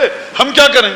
ہم اس سے کم نہیں کر سکتے، کیونکہ ہماری ذات ہے حقیقت کی بنیاد پر، ہم اپنے ہاتھ سے کچھ نہیں کر سکتے. توجہ فرمائی میرے نوجوان بچوں نے. لہذا امام نے اب سن لیا آپ نے، اب میں ترجمہ کرتے ہوئے آگے نکل جاؤں گا. امام نے فرمایا لَتُمَحِّصَنَّ یا شیعۃ آل محمد، تمہیں تمحیص یعنی تمہیں خالص کیا جائے گا اے آل محمد کے شیعوں، یعنی آل محمد کے جو شیعہ ہیں وہ چوکنے رہیں، ہوشیار رہیں، ان کا امتحان لیا جائے گا.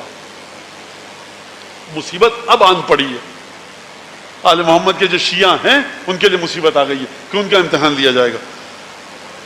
تمحیص الکحل فی العین، جس طرح سے آنکھ سے سرما غائب ہوتا ہے نا، اس طرح سے تمہارا امتحان لیا جائے گا. وَإِنَّ صَاحِبَ الْعَيْنِ يَدْرِي مَتَى يَقَعُ الْكَحْلُ فِي الْعَيْنِ، آنکھ والے کو پتا ہے کہ میں نے کب سرما لگایا، آنکھ والے کو پتا ہے کہ میں نے کب سرما لگایا، لیکن وَلَا يَعْلَمْ مَتَى يَخْرُجُ مِنَ الْعَيْنِ، اسے یہ نہیں پتا ہوتا کہ جو صبح کو سرما لگایا تھا وہ دھیرے دھیرے کب آنکھ سے نکل گیا.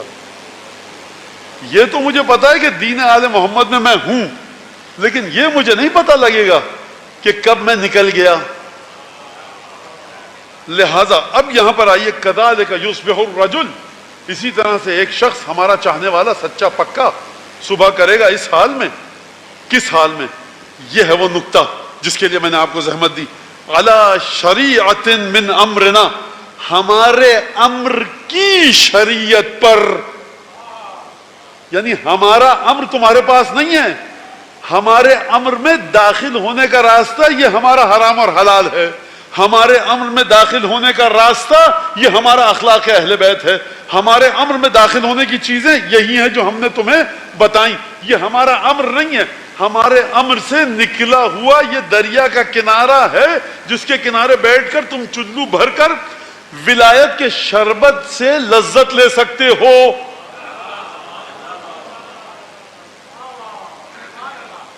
یہاں تک بات ختم ہو گئی، ٹھیک ہے؟ اس کا مطلب یہ ہے کہ یہ کیسے بچے انسان؟ عہد دیجئے، خدا کے ساتھ معاہدہ کیجئے ولایت کا. امام نے فرمایا ہمارے غم میں غمگین رہو، ہماری خوشی میں خوش رہو.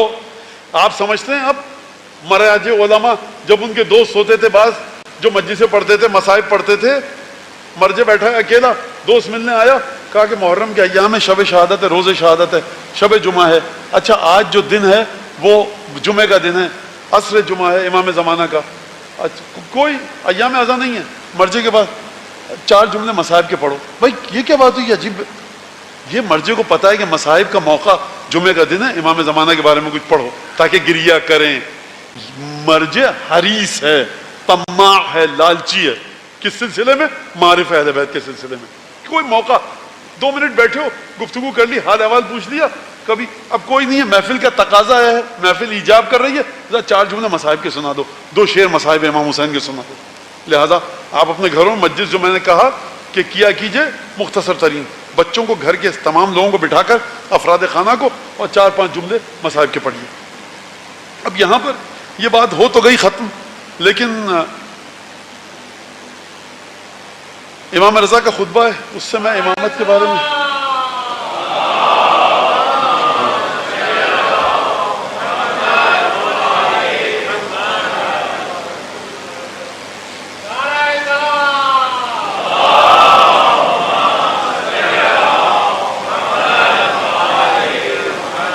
کہتے ہیں لیست بعبد قارورۃ کسرت فی الاسلام، یہ پہلا شیشہ نہیں ہے جو ٹوٹے گا اسلام میں. تو آج پھر 5-10 منٹ دیر ہو جائے تو کوئی حرج نہیں ہے. میں یہ خطبہ امام رضا کا پورا خطبہ نہیں ہے، ایک ٹکڑا ہے. اب امام زمانہ پر بات ہو رہی ہے تو دعا کیجئے. اب آپ یہ آج کی بات ذہن میں ہے نا ساری، اب نتیجہ دے کر اس خطبے کو انشاءاللہ کل پہ رکھتے ہیں، چھوڑ دیجئے اس کو، اس خطبے کو کل پہ رکھتے ہیں، کل پڑھ لیں گے اس کو کسی طرح سے انشاءاللہ، کہ جس پہ امام رضا علیہ السلام نے گفتگو فرمائی ہے امامت پر. اب میں آپ سے ایک بات کہتا ہوں، یہ تمام چیزیں آپ نے سنی، ہماری ولایت پر ثابت قدم رہنا ہے نا، سنا آج آپ نے بات، اور ولایت کا عہد و پیمان دینا یہ بھی آپ نے سنا، ہماری خوشی میں خوش، ہمارے غم میں غمگین، ہمارے شیوں میں سے رہنا، تمہارا امتحان لیا جائے گا، یہ سب چیزیں. حتی لا یبقی الا نحن وشیعتنا، سب گر جائیں گے.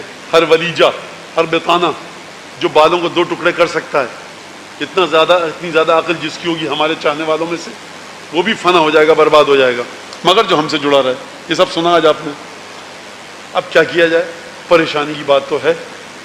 اب یہ اس جملے کو سن کر، یہ جو میں اتنی دیر سے گفتگو کر رہا تھا آپ کے سامنے، تو 2 باتیں سمجھ میں آئیں. اب سمجھ میں آئے گا کہ غیبت کبریٰ اور مومنین یعنی بار بار امام کا ذکر کرو، نماز میں اللہم کل ولی ایک پڑھو، عبادت کرو، عمرے پہ جاؤ، مستحب بھی حج پہ جا رہے ہو امام کی نیابت میں جائیے، مستحب روزہ رکھ رہے ہیں امام کی نیابت میں رکھیے، تلاوت قرآن کر رہے ہیں امام زمانہ کی نیابت میں کیجیے. کیا مطلب؟ تمام نور کے افعال، نورانی افعال امام کے پاس بھیجیے. یہ وہ ہستی ہیں کہ ان کے پاس جو نجس جاتا ہے پاک ہو کر آتا ہے، تو جب آپ اپنا نور بھیجیں گے تو وہ نور جب آپ تک دوبارہ واپس آئے گا تو اب یہ وہ نور نہیں رہے گا جو آپ نے بھیجا، اب یہ وہ نور ہوگا جو حضرت حجت کی طرف سے تحفہ بن کر آئے گا. لہٰذا اگر یہ بات آپ نے سمجھ لی، اللہم صلی علی محمد و علی محمد.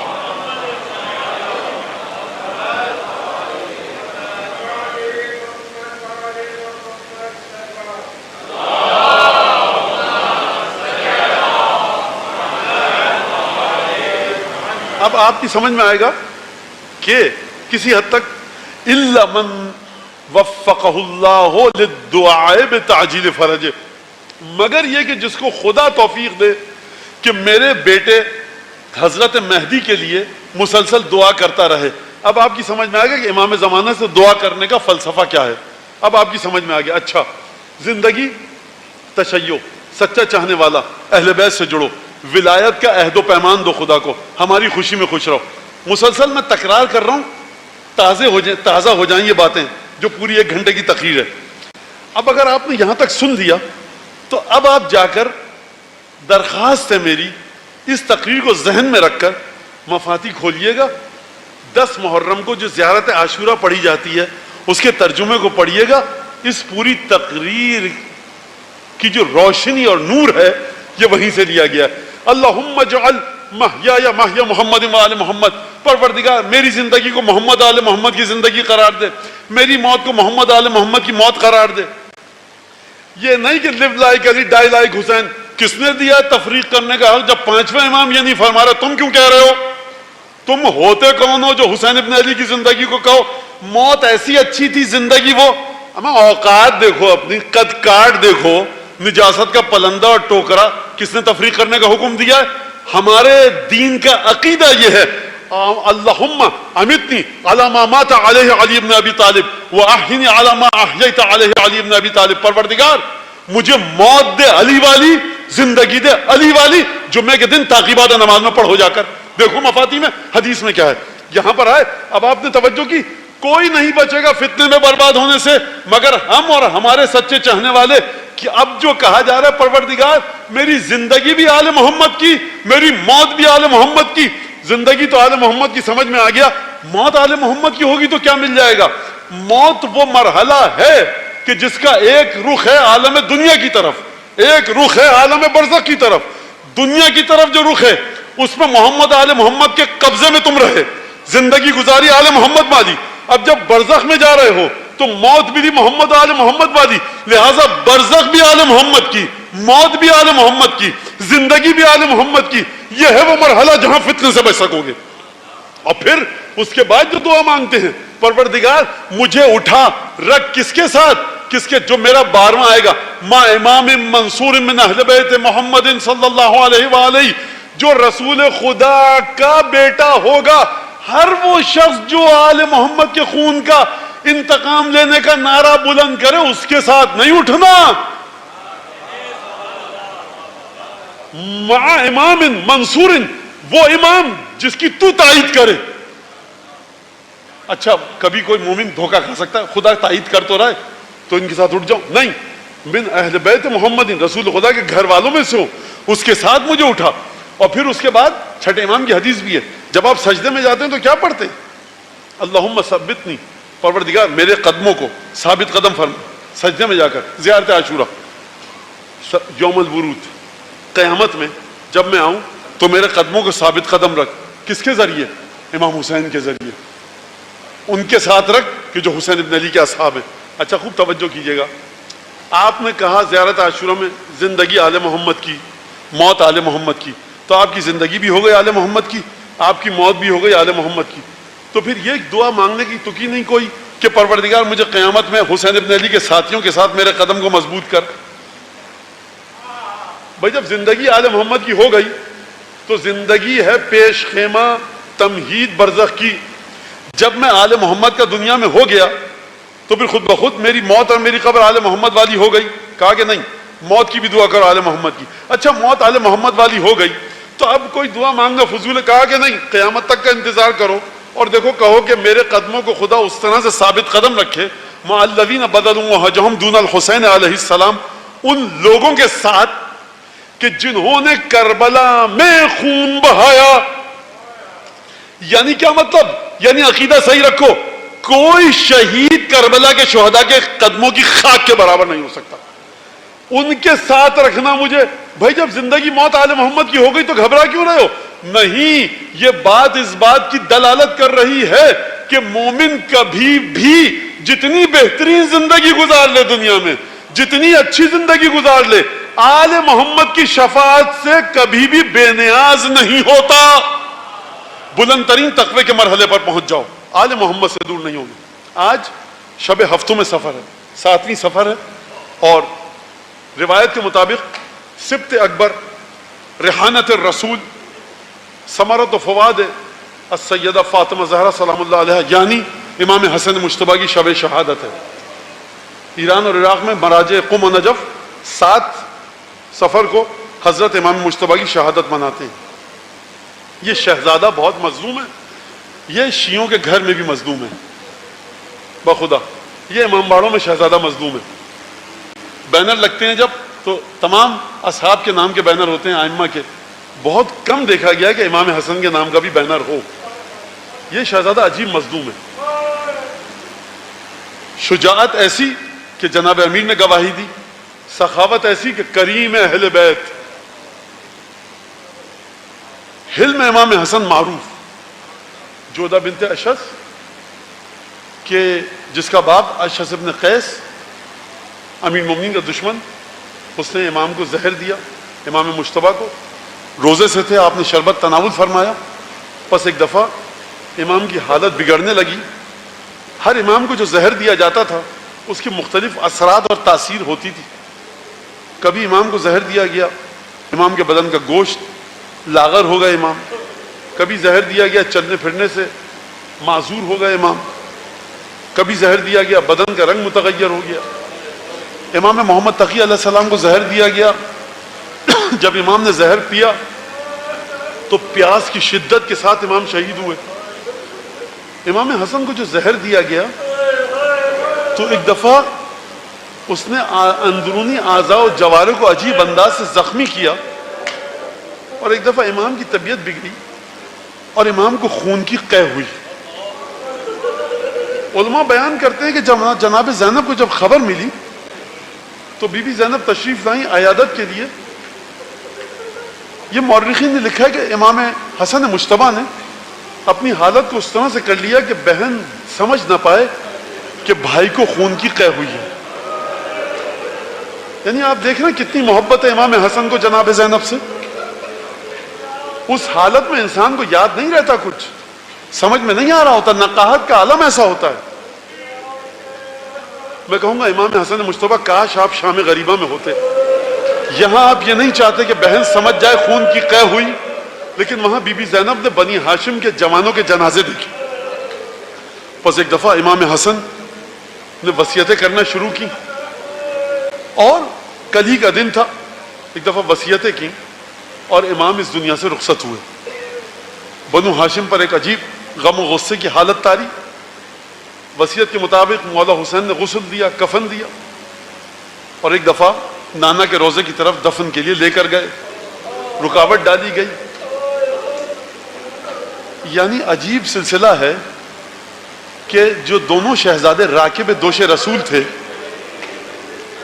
ایک جو راکب دوش رسول تھا جب کربلا میں گھوڑے سے زمین پر آیا تو اس کا بدن تیروں پر معلق تھا، اور جو دوسرا راکب دوش رسول تھا جب واپس گھر میں آیا تو تابوت پر تیر لگے تھے۔ عزیزوں، اگر کوئی شخص دنیا سے جائے حادثے کی وجہ سے اور کفن پر اس کے خون کا دھبا ہو تو گھر میں بہنوں کو، زوجہ کو، بیٹیوں کو نہیں دکھایا جاتا کہ دل برداشت نہیں کر پائے گا۔ مجھے نہیں پتا کہ جب امام مجتبیٰ کا تابوت آیا ہوگا اور بیویوں نے دیکھا ہوگا کہ تیر پیوست ہیں، کس دل سے برداشت کیا ہوگا۔ بس ایک دفعہ دوبارہ جنازے کو تیار کیا گیا، آپ نے گریہ کیا۔ رسول خدا آپ کے اس گریہ کا آپ کو اجر دے، بہت مظلوم شہزادہ ہے۔ اس شہزادے نے مادر گرامی کا ہاتھ تھام کر جب مسجد سے واپس آ رہا تھا، یہی شہزادہ تھا کہ جس نے اس منظر کو دیکھا کہ جس کے بعد ماں کی اس چادر کو دیکھا جس پر گلی کی گرد و غبار لگی ہوئی تھی۔ امام حسین اترے قبر مطہر میں، جسد مطہر کو قبر میں رکھا اور ایک شعر پڑھا، مرثیہ کہا، قبر میں ہی اُدْهِنُ رَأْسِي وَأَطِيبُ لَحْيَتِي، میں اپنے آپ کو خوشبو لگاؤں بھیا حسن اور سر میں اپنے تیل ڈالوں۔ بھیا کے جنازے سے مخاطب میں کہا، بھیا حسن، لٹا ہوا شخص وہ نہیں ہے کہ جس کا مال لٹ جائے، لٹا ہوا شخص وہ ہے کہ جو تجھ جیسے عزیز، چہیتے، محبت کرنے والے بھائی کو اپنے ہاتھوں سے قبر میں رکھے۔ یہ جملہ کہا بقی میں قبر مطہر سے نکلے، قبر پر مٹی ڈالی، یہ نہیں کہا میری کمر ٹوٹ گئی۔ یہ کب کہا؟ جب عباس کے لاشے کو دیکھا۔ بقی میں کیوں نہ کہا؟ اس وجہ سے نہیں کہا کہ قبر حسن کے باہر عباس موجود تھا، عباس کا سہارا تھا، لیکن جب عباس گھوڑے سے زمین پر گرے تو مولا حسین بے سہارا رہ گئے، اب حسین کا کوئی سہارا نہیں۔